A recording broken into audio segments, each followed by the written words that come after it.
I tried my best to fit in, believe me. Especially living in a society that encourages us to be ordinary. A society where you desire for the best, you are compromised to settle for less. But until purpose started calling. And he said, hello, extraordinary. It didn't really make sense. In the conversation, he also called me supernatural, which was weird because I hadn't even done anything out of the usual.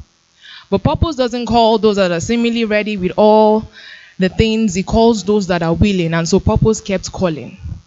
And it was actually getting annoying.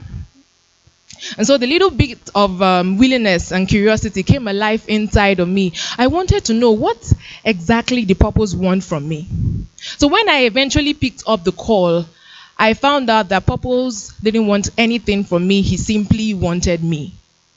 I mean, purpose already knew all about me. He knew my strengths and my flaws. He knew the things that I was well suited for. He knew how far I could go and how that I would be carried through the road. Purpose was harsh. I mean, he was a bit blunt. But he said it wasn't his fault. He said, how could you keep sleeping when lives were wasting? Or how could you so desperately want to blend to the dark shades of life when you were called to create the painting? One of the greatest tragedy in life is when he who was called to bring liberation lies in bondage.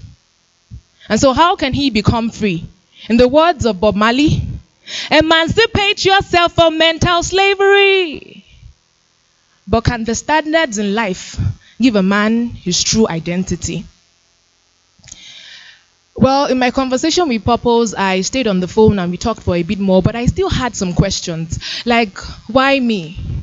He said, Purpose, sight is given to many, but vision just a few. I said, so how will I know the things to do? He said, this vision is not for you. It's only given to you to execute. Because to me, my life didn't have so much stories. It was like a newspaper with no front cover. But in my conversation with Purpose, he explained to me, the story of your life might not make the headlines, but it will definitely be that which will catch the attention of some. Well, maybe a few. The few in nations of the world would become thousands and millions, till you become a blessing to generations. You've been called to be a blessing to nations. And so because I wasn't really in tune with myself, my mind needed to be renewed. Purpose had to remind me. How could I, who had the very life of light, think that I needed more brightness? So he had to remind me. And I guess you can guess the rest as to what I decided to do. But in case you can't, let me remind you of what I initially gave as a clue. Someday, the events of my life will become past tense. The events of your life will become past tense.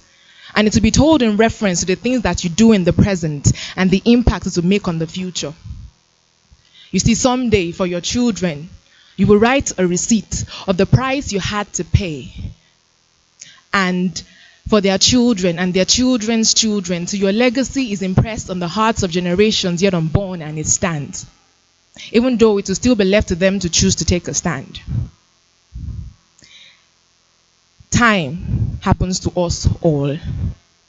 We might not be able to reverse the hands of time, but we can still set an alarm.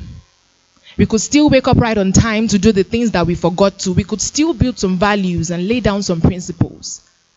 There's no time now to sit back and regret. We should rather sit up and put in our best with the time that we have left. Thank you very much.